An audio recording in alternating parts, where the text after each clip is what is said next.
welcome to Overtime Hockey Talk. My name is Mark Paul.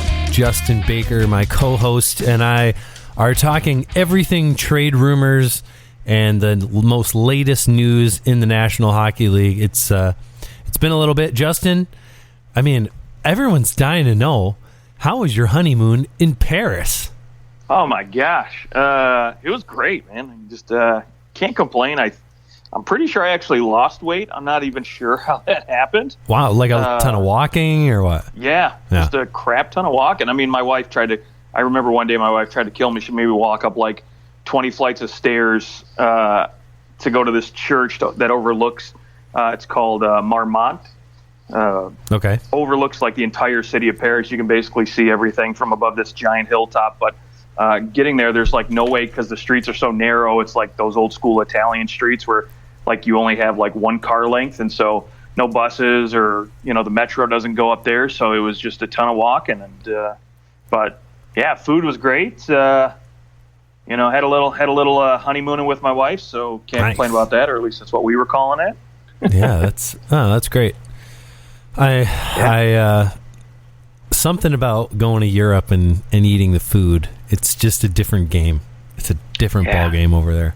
You know what was crazy though? So speaking of food, not to cut you off, but so no joke, we get to Paris, and the first thing we did, we had to basically convert our COVID cards into what's called a health pass over there in France, right? Okay. And basically it's just like an app that you get a piece of paper, you pay them $30, you get a piece of paper that says you're vaccinated, and it's got a QR code that basically you put on an app. And now every time we went into any restaurant, they always asked you first before you walked in, they said, health pass. And so they'd take their tablets out or phone and scan your health pass, and you'd go sit down and get a table. Well, what was so weird to me is they want everybody to be safe and, all these COVID measures, but then literally the tables, I'm not even kidding you, were like, I had 4 inches of elbow room between each table, everybody masked off just with eating. I'm like, what is the freaking point if you're putting everybody so damn close together? And in France too, like the thing is you're supposed to take your time and eat and, hang out for a couple hours. Yeah, that's always the vibe. Yeah, so like, what the F? I'm sitting next to this guy for a couple hours with no mask on. Like, why did you even bother to ask me if I have a health pass? Because I'm sure there's so many people in there that, have fake ones or just, and then you could also get a health pass by just testing weekly and not being vaccinated. So, who the frick knows? It seemed kind of pointless to me, honestly, all those measures. And then they put you 2 inches away from somebody right next to you for a couple hours, but whatever. Food was great. That's all I can say. Hey, there you go. That's what matters. Yeah.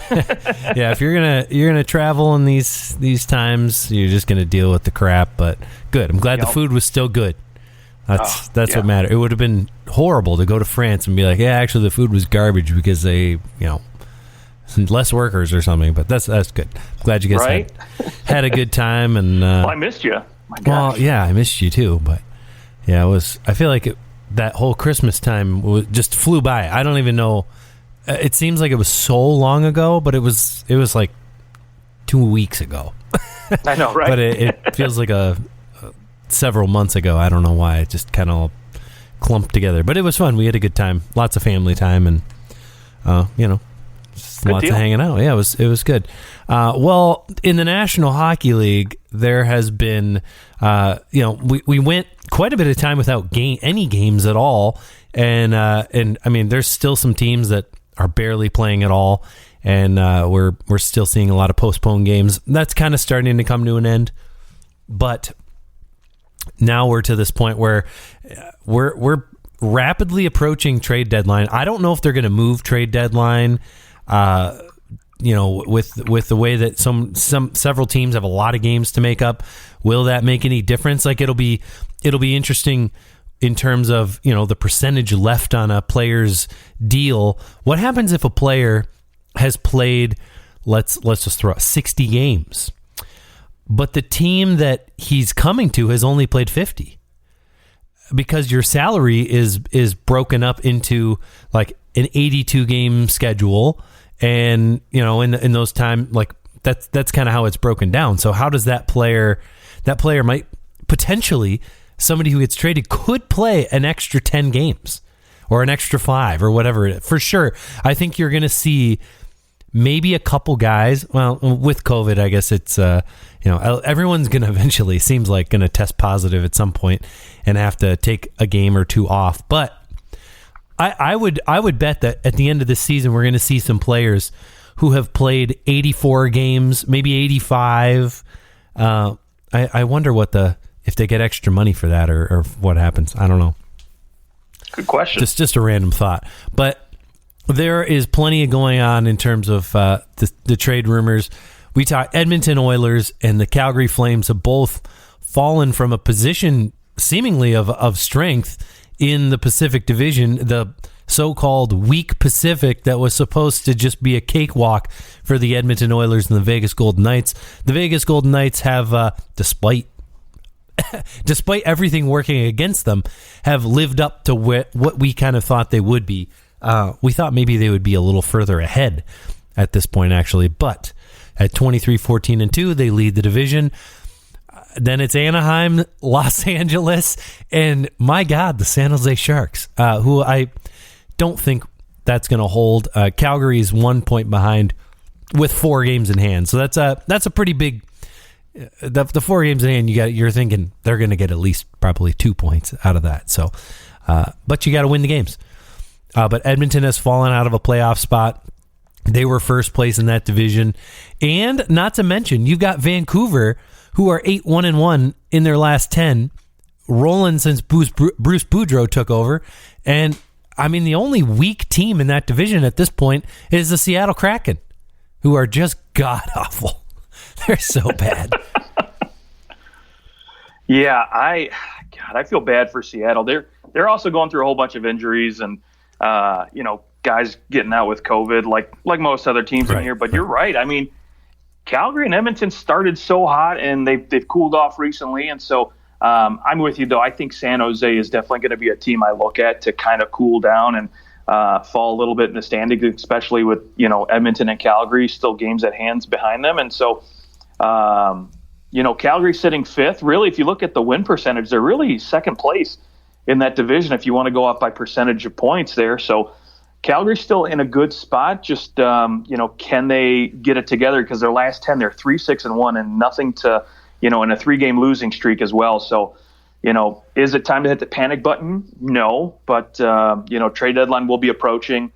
There'll be some games made up here with the Olympic break coming soon and All-Star weekend. So we'll see what happens. Yeah. With all the craziness that has come about in Canada, you could kind of probably point a little to that like it's just been so weird for some of those Canadian teams having all of these games postponed. You're going a week between games. I mean, there are some we kind of get maybe why right now it seems like Edmonton, Calgary, Montreal, Ottawa, the Leafs are an exception, but they're also very good. Those 4 teams in particular have in Canada have struggled, and I wonder if it has to do with the extra COVID protocol stuff happening again and the frustrations with that and just the time away, and it has to play a factor. One thing with Calgary, now, I look at Calgary, I look at Edmonton, and of course Edmonton downed Connor McDavid. I mean, everything's built around a guy more so than any other team in the National Hockey League. Connor McDavid's out. The Oilers are in trouble. And that's just a fact. So that certainly hurts. But with the Calgary Flames, they've only played 11 games out of 33 at home. That is, they have been on the road a lot. They've done really well on the road, ironically, but you got to think that, being on the road is going to catch up with you. So, that much. So I think once Calgary starts to get home and starts playing a bulk of their home games, 11 out of 33.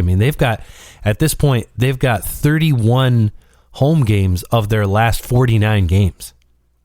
They're going to be pretty well at home a lot, and you got to think that is going to be a pretty good advantage for them. They're also, a plus 21 in goal differential. Like, this is a team that looks like they'll be okay. They'll be in the playoff picture. 6 games in hand on Anaheim and 5 points back. Like it looks pretty good that they'll be a playoff team at very minimum. The Edmonton Oilers, though, the way they're kind of trending, it's and it's their goaltending, and I think that's where we need to start with some of these trade rumors, because that might be the most important. In terms of teams that were supposed to be contenders, that's the most important move. The Oilers need a goaltender, and frankly, no one else can score outside of Draisaitl or McDavid, and that's why Evander Kane is being pumped so hard to go to the Edmonton Oilers. For a minute, it looked like it was a done deal, and now it's, I guess, people are still doing their due diligence and sitting back and waiting, and maybe he's talking to other teams, just figuring out what his best move is. But my God, on a 1-year deal, what we have 3 months left of the regular season, why in God's name wouldn't you sign with the Edmonton Oilers? Like, you can go and play on McDavid's wing for the rest of the year, end up with over a point per game, and you're going to go somewhere and you're just going to get paid again because teams are desperate. Even though you're a freaking asshole, you're probably the worst person like to have in a locker room. The Oilers are desperate. Yeah, and that's where you're going to need. Obviously, this season is pretty much a wash as far as, when you worry about locker rooms and stuff like that. But I think if he goes to Edmonton, and that's probably the smartest play for him. I know, there initially were talks of 20 teams interested in him, but from what I hear, there's really only been 4 teams that are pushing real hard on Evander Kane right now, and I think one of the other teams was the Carolina Hurricanes, and that's a locker room I think that would be a very good fit for him, because obviously Rod Brind'Amour is not going to take any shit from anybody. He could physically just still dominate Evander Kane anyways. So that's true. But if you're a smart hockey player like Evander Kane is, and he's still got enough talent on the ice to be worthy of another contract, why not go play with Connor McDavid or Leon Draisaitl? Because you will rack up. Over the course of an entire season, you could be easily a point per game guy. So yeah, I would say, if there was one team that should go in on Evander Kane, it's the Tampa Bay Lightning, in my opinion. You got a guy like that, you bring him in when you have a strong locker room. Yes. With the Edmonton Oilers, it's purely we can't score, we need someone. He's going to come into that locker room. Things will probably be fine. Like, it's only 3 months, so things will probably be okay. When you get that second chance and the honeymoon is on, things will be okay for those 3 months, and then you can leave, and you can figure out things long term. But he's not somebody that I would want around long term on my team. What I will tell you is Tony DeAngelo, right? There's a prime example of a guy who was a locker room poison in New York and comes to a good locker room in Carolina, and I haven't heard a whisper about anything negative with this guy. So agreed. Yep. And you need a strong locker room in order to bring in somebody with a lot of baggage. Yep. There's been guys. I think of why can't I think? He played for Ottawa for a while, then he went to Florida. Mike Hoffman. Mike Hoffman had a lot of baggage coming out of Ottawa. Remember, there was that whole thing between like him and Carlson's wife and all that, and just like weird stuff. And he was fine. He went to some better teams, and it was fine. It's amazing how being on a good team makes you not be an idiot, because you're not angry all the time, I guess. I don't know. Right. But who would you look for the Oilers? Who are we looking at to come in and play goal? Because as I look around the league, Mike Smith is out. They just recalled a goaltender from the American Hockey League. Where are we going here? They don't have much cap space. I guess they get a little bit of reprieve with Mike Smith being on IR, but there's just not much there in terms of actual cap space. So what do we do? Yeah, obviously Edmonton's going to be sending somebody back with some money, right? That's a given at this point, and I think any team that's looking to make a deal with Edmonton has to be aware of that and knows that's coming. Now, if I'm looking at teams again, that have a goaltender to spare or are looking to move a goaltender, the first one I look at is the Vancouver Canucks. Jaroslav Halak is a guy that obviously he's a UFA after the season, but when he plays his 10th game, he's slated to receive a $1.5 million bonus that will count against the cap. And Vancouver right now is so tight up against the cap, they literally are sitting him because they can't afford to pay him that bonus right now. Jeez. So obviously they've been, reaching out to people, seeing who's interested. This guy is still a good goaltender. He's put up some good numbers, and at 36, I think he's still very capable of being a good 1B goaltender on any team. And who knows, maybe, when Smith comes back, maybe they can, trade games down the stretch here and still keep him pretty fresh. And I still think, either one of those guys, when healthy, are still capable of going in and being capable playoff goaltenders. Now, are they still guys that can steal a playoff series? No, in my opinion. But I still think they're good enough to win you games. And that's what you want. And that's what you haven't really got out of, what you've had in Edmonton so far. Well, Koskinen's actually played pretty well. I mean, he's been okay. He was pretty good when Smith went out initially, but he's kind of reverted back to his old self where, like, he's gone in stretches where sometimes I watch him and I'm like, what the f*** is wrong with you? And then other times I'm like, okay, this guy's a decent goaltender, because I can't remember who it was against, but I just watched Koskinen's positioning, and it is some of the worst positioning I've seen. Like, and maybe it was just that one particular game, but I just remember sitting there, like, pondering how you are an NHL goaltender with such bad positioning. I mean, he was cheating so much on each side, and it was just ridiculous. Anyways, that being said, I think, speaking of Koskinen, I think he's probably going to have to go back the other way, with probably, obviously Edmonton holding on to a part of his salary, but I think that's going to have to be a piece, or maybe a guy like that's so difficult to do, though. Like, it absolutely is. I'm thinking, like, okay, who are we looking at who could potentially move? I mean, there's always Alexander Georgiev. That's been. I mean, right now Shesterkin's hurt, so that's probably not going to happen. Or is he on COVID protocol or something? Yeah. COVID protocol. So, I mean, he'll be back soon. But, I mean, Georgiev would be one who maybe is out there. But as an RFA, he's going to cost you quite a bit. Yeah, and I don't think Edmonton wants to spend that in the assets. And I know Kenny Holland said he hasn't. But what I will say, there's another goaltender on a team that's going to be a seller who has played below average this season. But who knows, maybe a change of scenery will revert him back to his older ways, and that's Korpisalo out of Columbus. Yeah. I mean, that, especially since they signed Merlikins to a long-term deal. I mean, he's obviously the odd man out. He has played rough. You probably could get him for pretty cheap. I wouldn't imagine it would take more than a third-round pick to get Korpisalo. Yeah, I mean, again, that's those are really the two best options in my opinion. If you're Edmonton, I don't see anything as far as an upgrade being available. Now, I would say Craig Anderson, I was thinking about throwing him in the mix, but, he's month to month at this point, so who knows when he's coming back. And I think if you're Edmonton, you want to pull the trigger sooner rather than later, just because, again, I think Calgary's going to start to pull away from you. Well, and do you really want to have Mike Smith and Craig Anderson? Like, you've got, Father Time and Father Time's slightly younger brother who is an Irish twin. Like, they are not far apart from each other. Just to throw out some other options that might come very cheap, but could play, could just be a decent fill-in. Anton Forsberg in Ottawa. He's been actually pretty decent for Ottawa. Almost a 9. I think he's at like 9.08 save percentage. So he's played pretty well for a team that is not very good at all.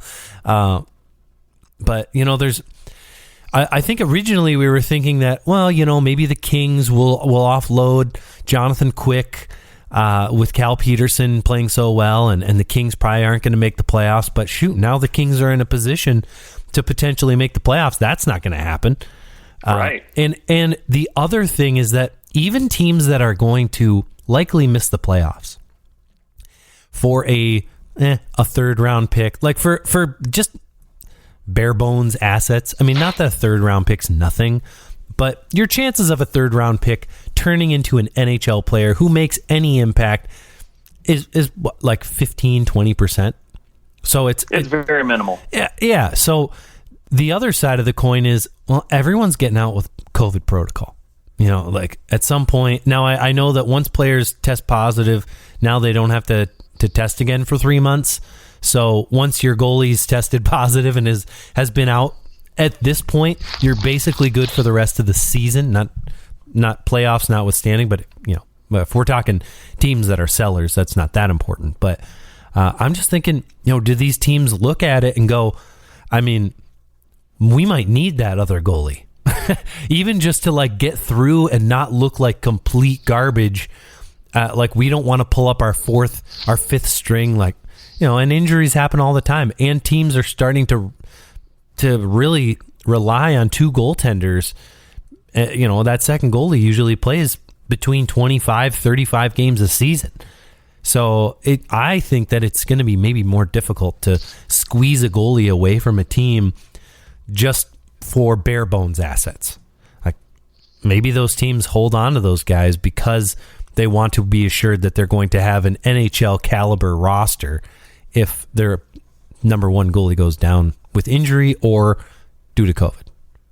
Yeah, I mean, I could see that for teams that are in contention for a playoff hunt, because obviously, if you have to go to your third string and you're fighting for a playoff spot, not ideal, right? So, but obviously there's teams that are going to be sellers and clearly out of the mix, and those are the teams that I would look to poach. And, Halak's a different story, but a guy like, Korpisalo or Anton Forsberg might be an easier grab than maybe we think.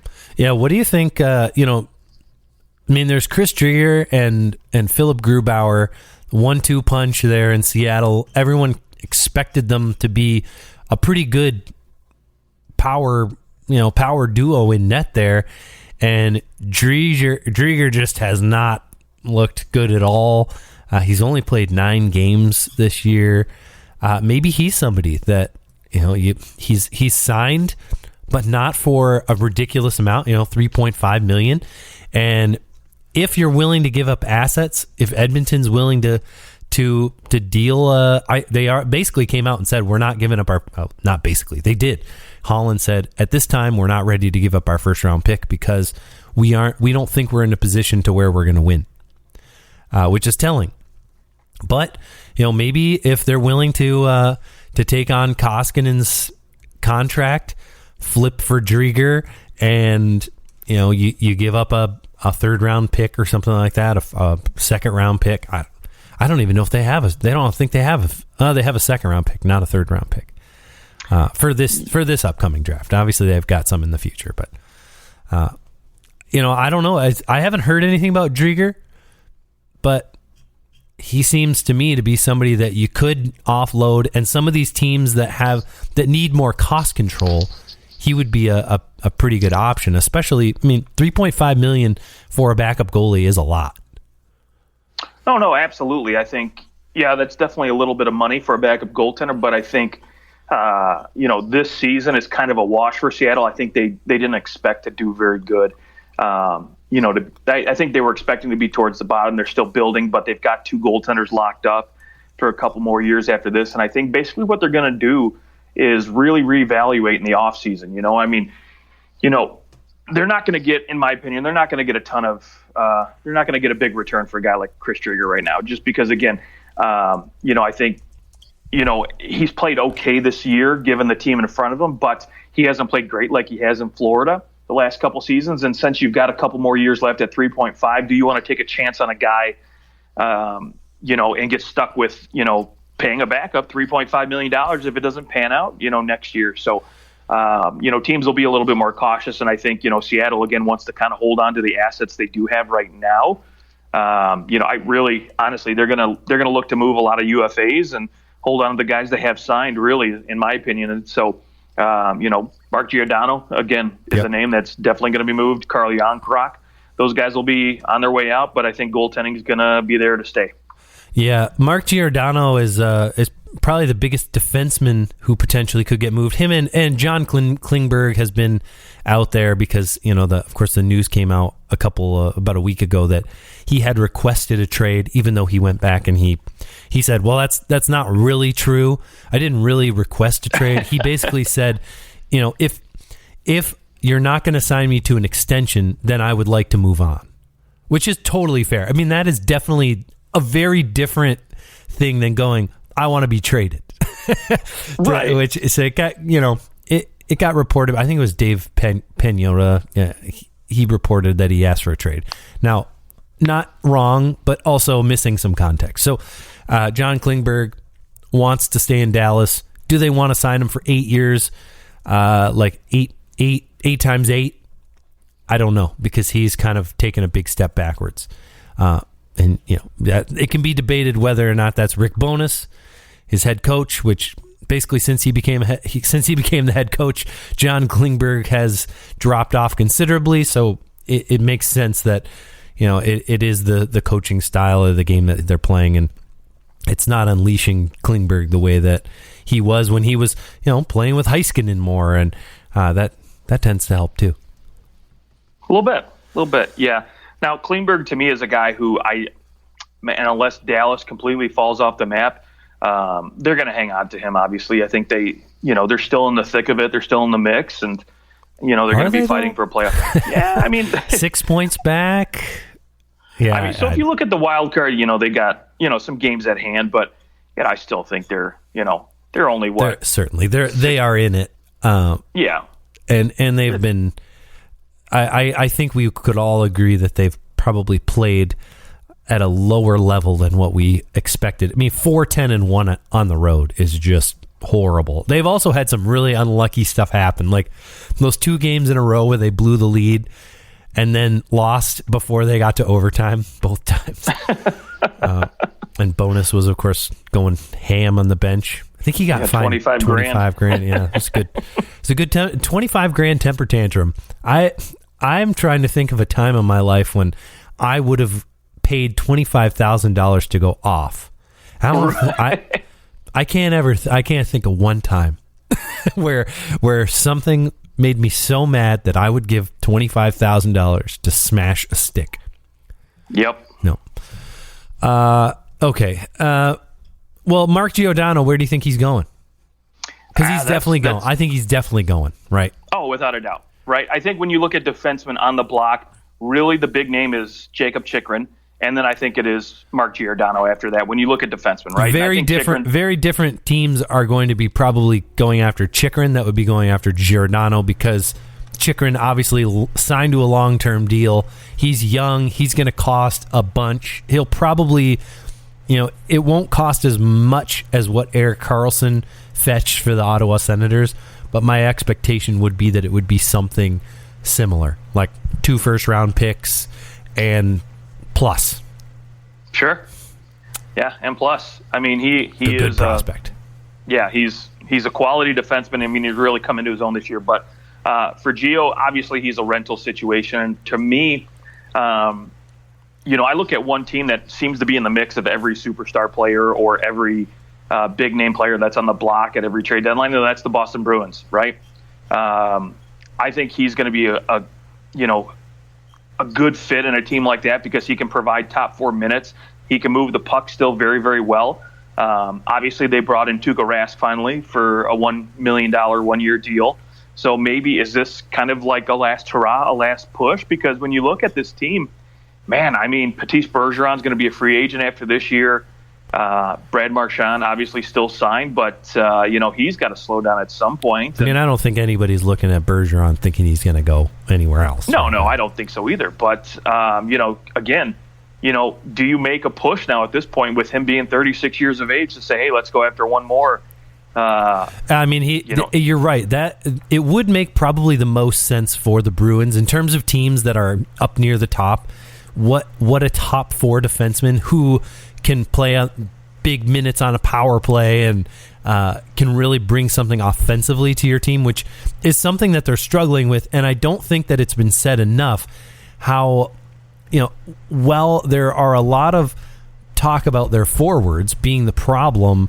The bottom six does nothing. I mean, even outside of, I guess since they put Pasta with Taylor Hall, things have been looking better for them. But definitely their bottom six just has not produced.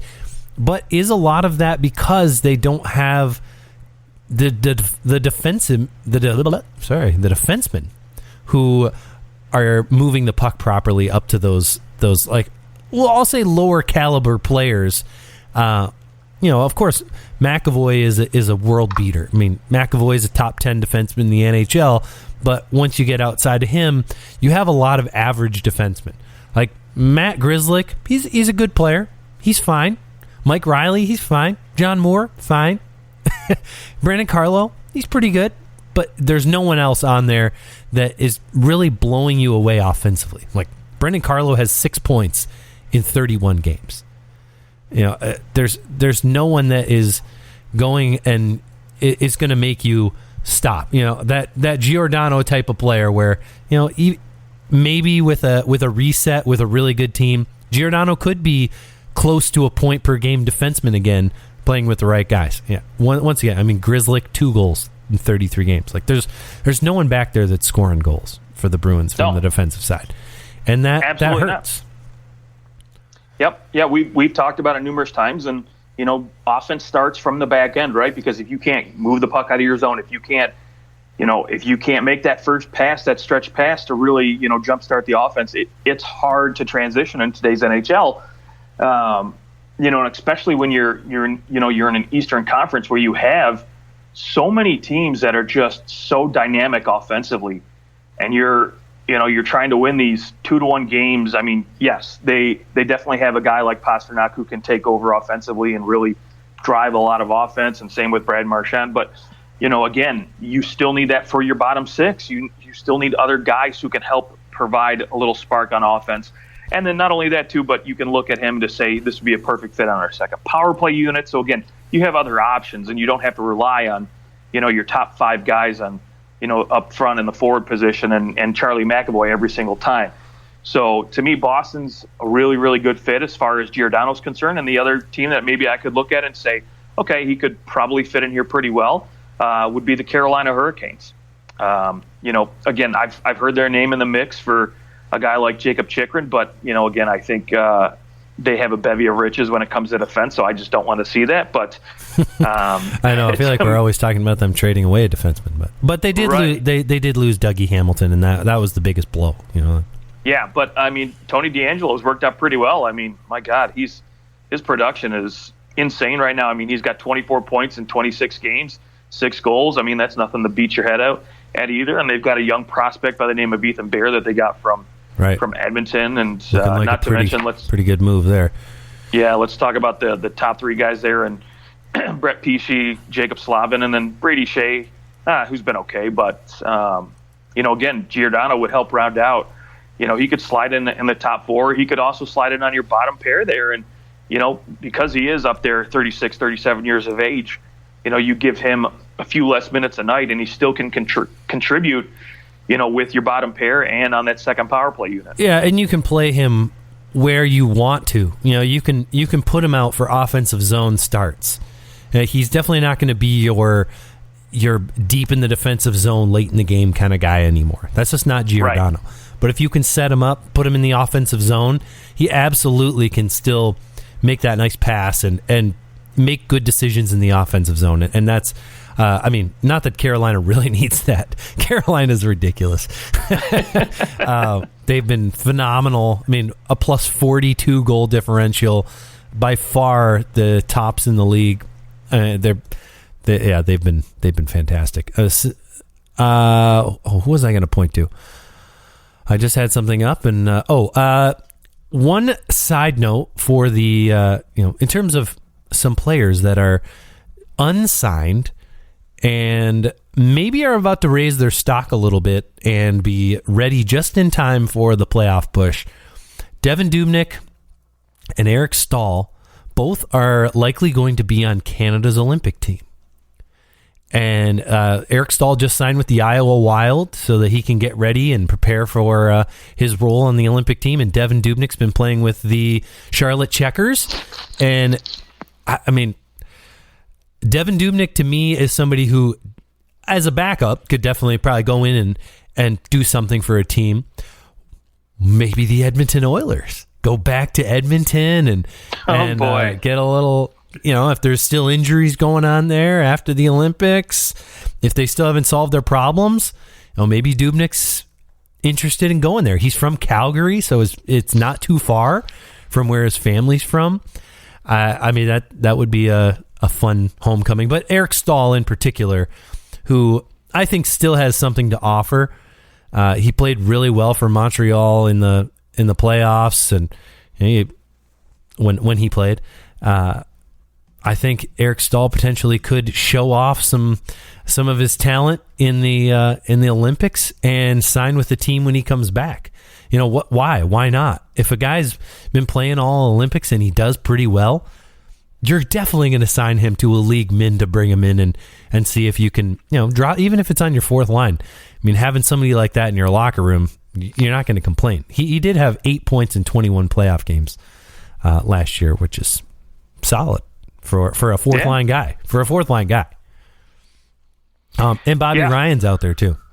Another name. Right, Ryan. I haven't heard anything about. I don't think he's playing on Team USA. Oh, he's going to. Yeah. Oh, he is. Yep. That's what I've been hearing. He's definitely thrown his name in the hat for sure. I think what I've heard anyway. I think I saw they just. They just announced it. I think they said they were. Maybe I'm wrong. Well, listen. Team USA doesn't have a lot of big name talent. They did name it. They did name him, and he is not on the roster. He is not. No. Okay. Yeah. Matty Beniers. He was the Seattle second overall pick. He's on the team. Brendan Brisson from Michigan. He was Vegas's pick. So a couple Michigan players. Couple Minnesota guys, like basically all a bunch of hockey or college guys, and then a few guys playing in the KHL. Nick Shore, you're probably familiar with. Andy Miele. I mean, Matthew Nyes. Not a ton of big name guys, but I guess Benier being the biggest one. So no Bobby Ryan on Team USA. Wow. Okay. Well, there you go. Too slow, perhaps.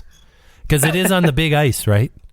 Isn't it? Oh, yeah. Definitely on the big ice. So, yeah, that could be. Oh, no. I think they might have changed that. Maybe. I honestly can't remember from the last Olympics. I did not.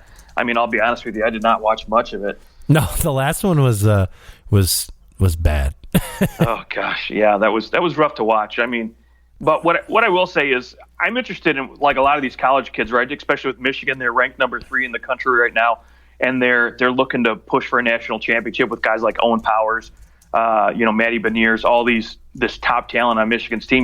Do these guys want to do they want to remove themselves from their college team to go play in the Olympics? And I would have to say, yeah, probably, because how often do you get a chance, and who knows what the future is going to hold for these guys? Now, I do think a lot of them are going to be exceptional talents, but especially maybe a guy like. Maybe some guys on Team Canada where it's definitely going to be very, very hard to get onto in the future. So if NHL players do return eventually. So, hey, I think that, if it was me, I would take the chance, but who knows? Yeah, we'll see. We'll see if it has any impact on some of these guys signing with teams when they get back. It could. Yeah. I mean, it's going to be, I'm thinking, am I going to be watching a Leafs game, or am I going to watch Team Canada play in a round robin? I'm probably going to watch it. I'll probably watch them both. But, I guess they'll also be at a weird time. That is the one good thing, is that those games are going to be on at, 7 a.m., 8 a.m.? Yep. They'll be on they'll be on at weird, maybe in the afternoon or something. I don't know. Or really late in the early butt crack hours in the morning. So I'll have to stream them again, later on in the day on Peacock or one of those streaming services. So at that point, I'm just watching highlights. I'm not interested unless the NHL players are there. That's just me. I mean, that might be short-sighted. It's not that there can't be good hockey games, and not that good hockey isn't played outside the NHL, but in this tournament, I mean, the Russians are going to bring it. They're going to have a good team because they have a professional league that they're going to send their guys, and that's probably going to be a big advantage. So we'll see, but but they're going to be without two of their backup goaltenders from the last Olympics, which Shesterkin and Sorokin going to be over here. So. True. Yep. And they were a big part. Any other team you want to dive into right now? Yeah, I guess so. When I look at when we've been talking about trades here, talking about teams making a push, and one team I look at in particular that I would like to get your thoughts on to see. Again, they've never really been, in my opinion, a big trade deadline team, but again, it could change this year because they're projected to have $54 million in deadline cap space, so they could make a move or two to bring in a big name player, like a Giordano, because they can afford to absorb that $6 million, cap hit at the deadline. But that's the Nashville Predators, right? This is a team that's playing way above expectations, in my opinion, right now at the top of that division. I think eventually maybe teams like Colorado, St. Louis might catch up to them and might, realign the tables to where they should have been, what I predicted this season. But I still think Nashville is going to be a team that's going to be right in the thick of things at the playoff hunt. And, again, do they make a move? Do they bring in a big name talent? I know, again, we've got Philip Forsberg, who's going to be a UFA after this season. So do they make a push to say, hey, you know what? We're still in this. We're still, committed to winning. And so do they kind of say, hey, listen, we want to keep you. And so we're willing to, spend big here to say, hey, we're going to be a good team in the future. And so maybe a guy like Phil Kessel, right? They go out and they try to bring him in because I know Arizona will basically, because not a lot of teams can absorb his cap hit. So maybe they bring him in for next to nothing. That would be, that would be I don't think he's going to cost next to nothing because I think that Arizona, what you would likely see outside of a Nashville situation where they do have a lot of cap space, I think what you would see is Phil Kessel gets traded to the Ottawa Senators for 5 minutes, and then they scoop the other half, right? Like they do, his cap hits 6.8. So Arizona keeps 3.4, sends him. Ottawa holds a 1 point, or some team holds a 1.7 and gets a 5th round pick, and then he keeps on going to wherever he's going to end up, and then he's got a $1.7 million cap hit, and most teams could figure that out pretty easily. Sure. So, but the fact that it wouldn't cost you that extra pick to be able to have to do that's a big advantage. I mean, there's just less involved, so you don't need to get another team involved. You don't have to have another general manager chatting with you. I think that's ideal, and yeah, Phil Kessel, I think, would be a good fit in Nashville. A good fit in the sense that, does Nashville need an extra goal scorer? Sure. No, everyone could use an extra goal scorer. The only thing about Kessel, I wonder, does he fit the vibe of a Predators team? This Predators team is basically like New York Islanders 2.0, right? Like you look at their team and you go, I mean, they have a couple good players, but they're not the best players by any means. Like nowhere close to even top 5 at their position. They don't have those guys anymore, right? They really haven't had those guys at the forward position. They Roman Josi. All right, we'll give you a top 10 defenseman nod in there, but or at least has the potential to be. But the Predators are very similar to the New York Islanders.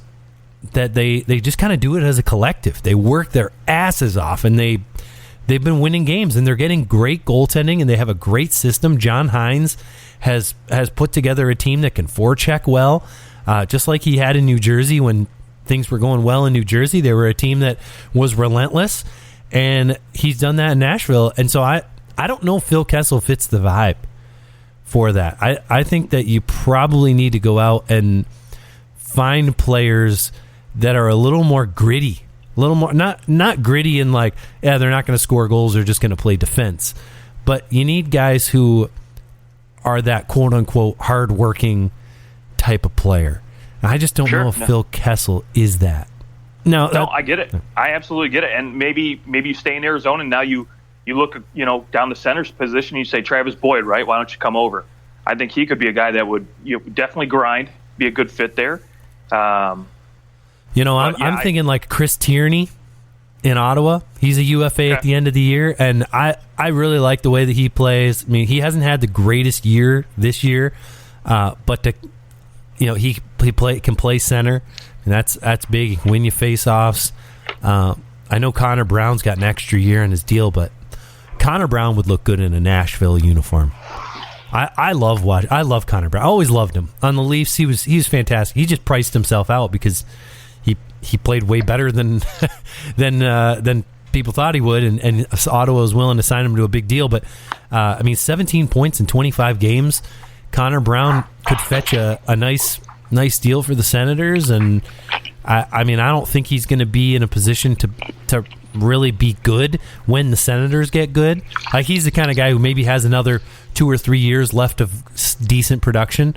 So Connor Brown, he would be a good have if I'm the Predators. That's the kind of guy I'm targeting, like somebody who fits my mold of what I want. Okay, I love it. Yeah, I love Connor Brown, so I would totally be on board. I mean, if you're Nashville, if you can get him for a third-round pick and maybe something else, a third and fifth, enough. Maybe a second, especially with him being signed beyond this year. I could see if you were going to do a third-round pick, you'd probably have to give up a pretty reasonable prospect as well. Would you? Yeah. Would you go? What about like a? I know you just acquired him, but maybe like a. What do you think of Cody Glass? Is there any Cody Glass? Just seems to me to be somebody who's. He's playing well in the A. He's got 22 points in 27 games. So maybe he really is somebody that Nashville will call up eventually if there's an injury. But I'm just looking at prospects that Nashville has that they could deal. But it's probably more likely a draft pick. You're not really concerned about a second-round pick at this point because it's a second-round pick now where you're positioned is going to be 50th or later probably. Sure. So not a huge deal if you have to give up a second-round pick for a Connor Brown, but that to me would be a great way to fill in the bottom six. He could play up and down your lineup everywhere. He's just so versatile, which frankly is like half the Nashville lineup. So maybe on the flip side, maybe your thought on Kessel is they don't have anyone like Kessel. So maybe he would be a good fit because, you've got a bunch of guys who can play all up in the lineup. They don't have a guy who can just stand at the top of the circle and pick the corner. Yeah, listen, having veteran guys never hurts come playoff time, right? And he's a guy that's got the rings. He's been there. He knows what it takes to go deep in the playoffs. And I think when push comes to shove, right, if you have to get in those scoring battles, I don't see Nashville surviving those types of games. And so, not to necessarily say that they're going to end up in those types of games, but, again, I would like to have that kind of guy on my team should we get to that point. And, again, if you're putting Phil Kessel on your third line, you're not really utilizing him all the time anyways. Sure. So you don't have to put him out here in those big defensive Lots minutes. of offensive zone starts for Phil Kessel. Right, exactly. Lots of power play time. So that's where he'll excel for that team for sure. So now before we move on, one guy it's been sticking on my mind, and I want to touch on him before I forget. Who do you want to touch? You want to touch? Yeah, I got a guy I want to touch here. Okay, leave me alone. Do you possibly see, because I don't think this team is going to be making the playoffs, and I don't think they're going to get their act together in time, and that's the Philadelphia Flyers. Do you see a scenario where they go to Claude Giroux and say, hey, we're going to move you, get something in return, and give you a shot at a cup here? Yeah, I've heard a lot of conjecture. Elliot Friedman talked a little bit on 32 Thoughts about where Claude Giroux that his opinion was that he will be moved. Right. And there's been, a lot of chatter within the Philadelphia organization. My hunch is no. I just get this the last few years who else have we had come up? Ryan Getzlaf, right? There was a lot of talk about Ryan Getzlaf being traded, and trade deadline came. He didn't get moved, and he wanted to stay put, and then he signed his 1-year deal.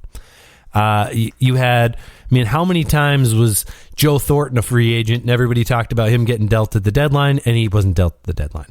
And you had, like Joe Pavelski, he wasn't dealt at the deadline. Now, he signed somewhere else, but you've got these long-standing players who have been in a situation for a really long time, been with the team, and it seems to me that lately they've been sticking around, that they go, no, I'm good.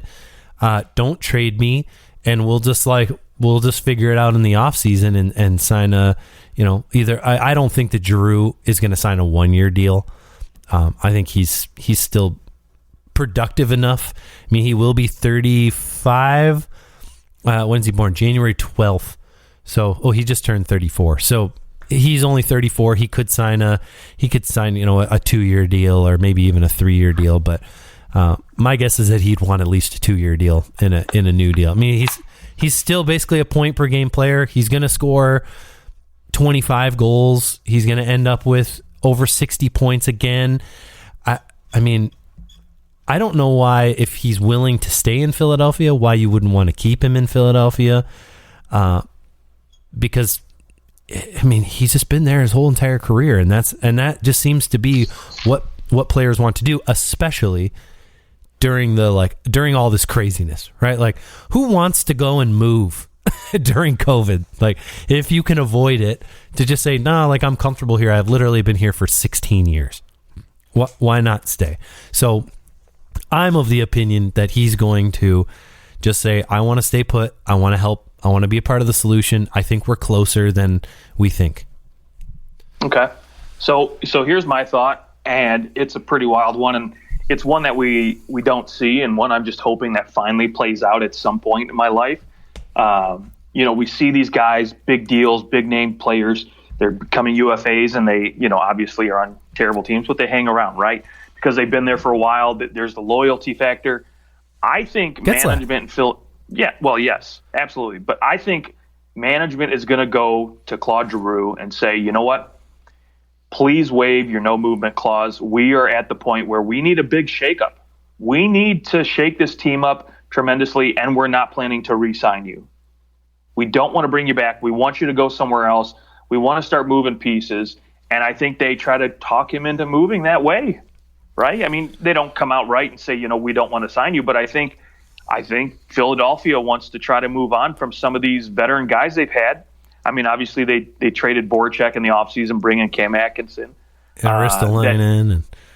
Right. And I think, again, maybe JVR gets moved in the offseason because he's on he's got 1 year left after this. And I think they're trying to make some moves and move some of this big money out because I think they need the cap space to try to bring in different guys to, maybe get some picks back and start rebuilding the cupboards a little bit better than what they have. Maybe they make a play for, maybe they throw out an offer sheet for a guy like Brock Besser this offseason, maybe try to do something crazy like that. But to me, or bring in a guy like Philip Forsberg, right? Because Nashville has been known to not pay out big money unless you're a centerman, right? With, barely any production to your history. So,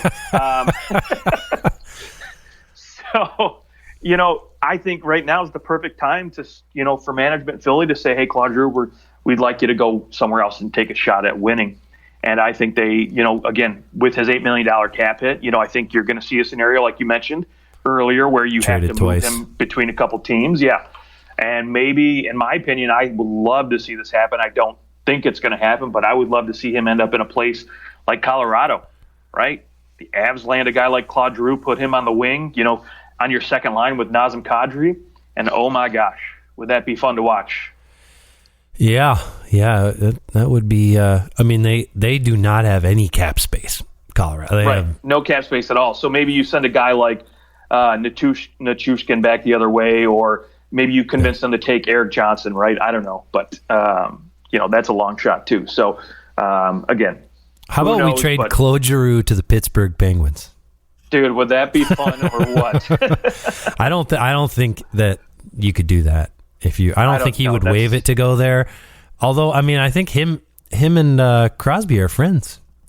Oh, I'm sure after that, that old series at 2000. Right. Gosh, what was it? They're best buddies or whatever. Yeah, I'm sure they're friends now. For sure. I have heard I've heard the rumor that Claude Giroux eventually ends up in Ottawa. That would be where he would sign because that's where he's from. And that he'd go back to Ottawa for the final, 2, 3, maybe 4 years of his career and help the Senators to turn things around. So I have heard that once or twice that he's wanted to go back and play for the Senators later in his career, but I don't know if that's still the case or if he would do that, but that's nevertheless something. Well, it'd have to be for next to nothing because, they don't like to spend money there. But I will say is this team definitely could use an infusion of some leadership there for sure outside of Brady Tkachuk. Yeah. That would be great for sure. Anyone else that you're looking to be, just big name players? I wanted to throw one out in terms of goaltenders. We didn't touch on him, but Marc-Andre Fleury is absolutely going to get dealt by the Chicago Blackhawks.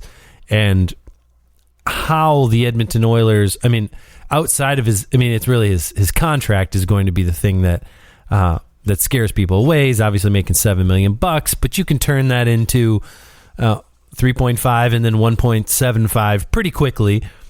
And I'm sure that the Chicago Blackhawks would be willing to take Mikko Koskinen back for in exchange, for the right deal. So, but I would think that, isn't it crazy that Marc-Andre Fleury was dealt for basically a bag of pucks and the rights to sign Chris Draper? Right. He was dealt for nothing. And I can't even remember the name of the goalie that he was dealt for. Basically just to say, we don't want to pay you anymore, so go away.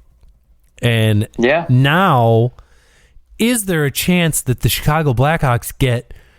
I think they're getting it. If they're dealing Marc-Andre Fleury, there's no way they're just trading him for a 4th round pick. Not a chance. He's going to fetch a 2nd round pick. Maybe could he get a 1st round pick for a team that was desperate? With the Edmonton Oilers, I know they just said, we're not willing to deal our 1st round pick. But what if it made financial sense and they were able to make it work? Chicago eats half the deal. Okay, so if Chicago eats half the deal, that's 3.5 going the other way. And then Chicago also takes Mikko Koskinen, so that's 4.5. So now you are actually up $1 million, and now that leaves you some more space to go, what? You bring in Evander Kane, and then you still have a little bit of room to go and make some minor deals at the deadline and just shore up your bottom 6, whatever the case may be. Or your defense, whatever you want to do with that extra coin. That could be a reason. That to me, you're trading your 1st round pick not just for Marc-Andre Fleury, but for the cap relief to be able to go out and do more. Any chance? Yeah. Any chance that happens? Gosh. Maybe if the Oilers are really playing well, but still can't stop the puck. Yeah, I don't think the Oilers are going to target a guy like Marc-Andre Fleury because I do think ultimately the cap situation is going to be too difficult for them to finagle. I think with that large of a number, I think they're going to have to give up more assets than probably they would like to at this point, considering the fact that Kenny Holland and myself included do not have a lot of confidence that they're going to make the playoffs, right? So, I think they'd make the playoffs with Marc-Andre Fleury. To be honest, to be completely honest, he's 6 months removed from a Vezina Trophy season. Sure, no, I agree. I think with an Andre Fleury, they could be a wild card team for sure. Now, I guess maybe if you look past Edmonton, what other team might be interested in a guy like that? When I look at these playoff teams, who needs an number 2 that's going to cost you that much, in terms of assets. It's kind of hard to say right now at this point. The only team I could really think of that I could see making a play on Marc-Andre would be the St. Louis Blues right now. Yeah, Binnington hasn't been the best. No, he's been okay and just okay, right? But if you're a team like St. Louis that's up there in the top of that division and you're looking to really make a a push in the playoffs. Who knows where Tarasenko might end up after this season? They might deal him at some point. And you've got obviously Parenko's contract kicking in next season, so now you've got 3 defensemen at 6.5, and Binghamton's still signed at 6. So you don't have much cap space. Do you think there's any chance that Tarasenko is traded at the deadline? No, I don't think so. As long as the Blues are in the playoff picture, winning cures most problems. So I would agree. He stays there for sure. I've seen him on some lists of hey, here's the top 25 guys who might get traded, and I see him on there all the time. I'm like, I don't. Oh, for sure. Why not throw his name in there, right? Yeah. I just don't see it. Thomas Greiss, I know that his numbers haven't been great for the Red Wings. The Red Wings have been, they've been a Jekyll and Hyde kind of team. Occasionally they play really well, and they shut down Connor McDavid, but then other nights they look like a team that will probably finish towards the bottom of their division. Any chance does Thomas Greiss get dealt? He's a UFA. Maybe his numbers are like somebody who watches them a little bit more. You've probably seen Greiss play. How has he looked this year? Yeah, he's definitely looked, below average for sure. But I think, again, if a team's going to go out and make a move, Detroit eats half his cap hit at 3.6, and you send him over, and I think for a 5th round pick, I have no problem. A team maybe looking for some goaltending depth. Maybe they're close to the deadline, and you're dealing with injuries, COVID related or not. He's a guy that I would feel okay with being your backup. Sure, or even your third string guy, like just to have can't hurt. Like the Leafs last year traded for David Rittich, even though they didn't need him. But they didn't need him long term, but they ended up playing him 5 or 6 games because of injuries, and he just wasn't very good anyways. But yeah, a team like Colorado, right? Bring him in, for next to nothing, and they definitely have their goaltending issues right now. I think so. Maybe Colorado is the Marc-Andre Fleury solution. Right? Maybe. Yeah. Well, let's just stick with the Red Wings to end the show. Nick Leddy, Danny DeKeyser, Mark Stahl, Nemesnikov, Sam Gagne. These are all guys that are UFAs. Who's going, and who do you think is going to stick around? And not all those guys are going to get traded. Yeah. Personally, I think Nick Leddy's going to go. I do think he's still a very capable top 4 defenseman. He can still move the puck very well. Unfortunate for him, he's been on a team that just defensively just doesn't have it. There's so many ups and downs with this team outside of Moritz Seider on defense that it's just, and Philip Hronek's been good, but outside of those 2 guys, really the defense hasn't been that great. And, again, they're giving up it seems like 45 shots a night.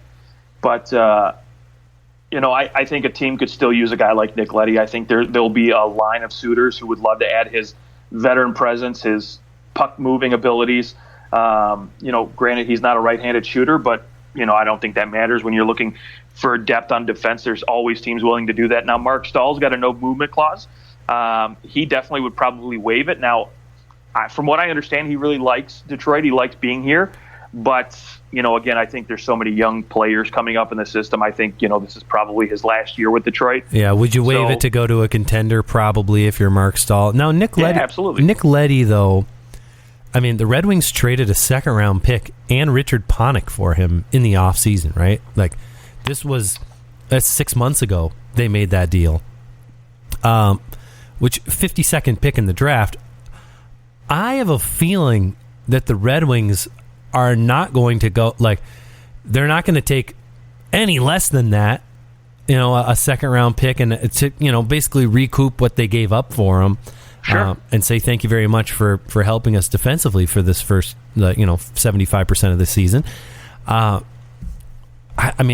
Obviously, when you're Yzerman and you make that move, my guess is he's thinking we can trade Panik in a second, and Leddy will play great for us, and then we'll trade him for a 1st-round pick at the deadline. That would be my guess, is that was his thinking, it could potentially turn into more, and you get a good defenseman. I actually wonder if Leddy will stay. I haven't heard anything about him moving, and you need guys to stick around. Guys like coming and playing in Detroit. It's a good place to live, like a good family place. He's an older guy, but not too old. Like I could see him sticking around, signing a similar deal to where he's at right now for 2 or 3 years, and staying in Detroit if Yzerman likes him and wants him to be a part of it. Unless you could get that first round pick. I mean, unless he's like, no, I'm not going to sign here. But Leddy seems to me, he's a good guy to not necessarily build around, but to have around in your organization while you get good. And if he's willing to do that, then cool. I mean, he was pretty surprised, I think, if I remember right, when he was traded from the Islanders. And it would be kind of a bummer. Like, all right, I'm on a team that was a Stanley Cup contender and I get dealt to Detroit. Like, who's not good, that would be disappointing. But I wonder if he doesn't get dealt, unless the Wings can get something more for him than what they just traded. Yeah, that's the question, right? I mean, obviously, I think Detroit's looking at what they've got coming up. As far as prospects are concerned, I know they've got a few really good key players, but again, you still need those veteran guys, right, to stick around to be there and help, grow these players. And, to me, Danny DeKeyser, I think he's slowed down a little bit too much for my liking. So I think Detroit says thank you and then moves on after this season. Do you think that he's dealt, or do you think that the guy's got 3 points this season. I mean, he really has not looked great. No, I mean, he's been okay, but he's a defensive defenseman, sure, right? Sure. He's going to be, a team. I think a team would probably make a move for him if his contract wasn't so large, right? I think at $5 million, right? But you're eating half. Flip him. Right, but I don't see too many teams trying to flip him twice to try to cut that cap hit down. And at $2.5 million, I don't even know if I want to take a chance on DeKeyser at that price right now and give up an asset for something like that. Because there are a lot of other options that I think are much better, like a Calvin DeHaan in Chicago, or Brett Kulak out of Montreal. Out of Montreal, Ben Cherry. I would rather, but much more expensive, right? Much more expensive. Absolutely. And I could see a team that has a little bit more wiggle room and is just looking to add, some vet. Like Anaheim has a ton of room. Anaheim could add a guy like DeKeyser, no problem, and sure. and could fit him into their bottom pair, have him for depth, and really not have to give up a whole lot. Like, you're giving up maybe a 5th round pick for DeKeyser, I guess. So. Right. Yeah, not much at all. Yeah.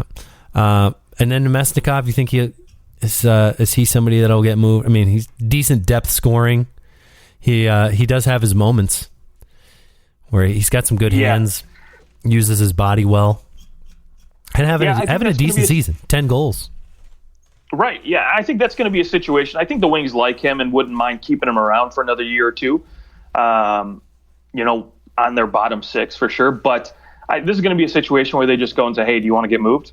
And if he says yes, then he's out the door, right? Yeah, obviously, or if somebody comes and says, we'll give you a 2nd-round pick for Nemesnikov or a 3rd-round pick, you're going, okay. Yeah, probably. Easy deal, especially given the position that the Wings are now in. I think if the Wings were like, all right, we're not doing too bad, we're not going to make the playoffs, but we're going to like kind of make it look like, I mean, that's basically what they're doing right now, is we're not going to make the playoffs, but we look like we could. Like, we're close enough to where somebody could look at the standings and go, ooh, they're only 5 points out of a playoff spot. They're pretty good. Like, they're definitely not the bum team that they were last year. Right.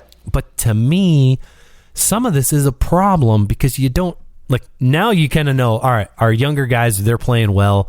It's like, just bring up just get the rest of these younger guys a little more ice time, trade away some of these veterans, and then recoup next off season, and maybe fall in the standings a little bit, because you kind of don't want to be where the Wings are at in the standings, right outside the playoffs. You're getting like the 14th overall pick, and you can't win the lottery, and so, or you can't you can't move up enough to win the lottery, so you're kind of in that spot. And I suspect the Wings will fall.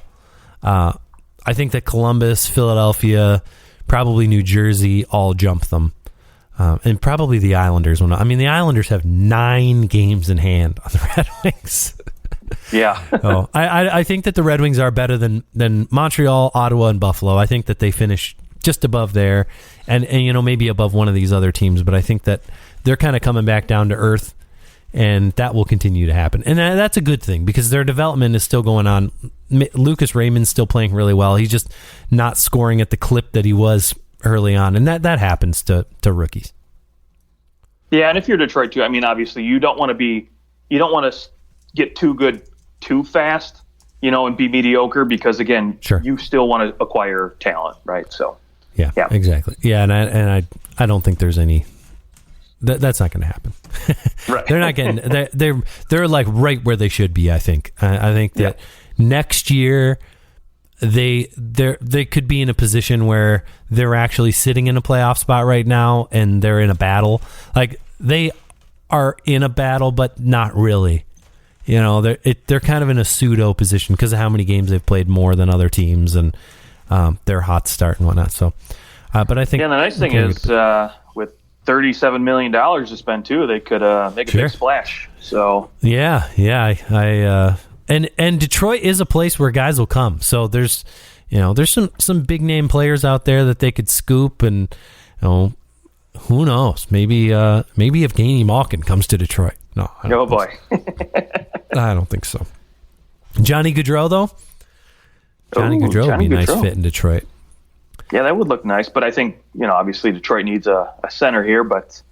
don't we all? Yeah, don't we all? That's why I said Evgeny Malkin, and you shot me down. Goodness, I'm sorry. Maybe an offer sheet. Let's make an offer sheet. Tomas Hertl? Okay. Tomas Hertl will be a nice fit in Detroit. I don't think he would come there because I think he wants to win. Yeah, based on the comments I've heard from Hertl. Well, which, there's close out the show, there's one more guy who, he could go anywhere as long as the Sharks are in it. I don't think they're going to move him because I think if the Sharks can get into the playoffs, who knows? They've got some talented guys. They have a little bit of deadline cap space that they could work with. Now that Evander Kane's off the books, they could potentially, maybe the Sharks are like that sleeper team and they bring in somebody that we're not expecting. Oh well. Okay. We'll see. They're in a playoff spot right now. They are in a playoff spot. Did not expect that. Didn't expect the Sharks to be in that spot. And you know what they say about post-Thanksgiving? That when you're in the playoffs post-Thanksgiving, it's pretty darn hard to fall out. So, and very true. We'll see. All right. Well, that's our show. Find us on Twitter at OT Hockey Talk. And Justin, I hope you have a great rest of your night. And you too. And guys, we'll talk to you soon.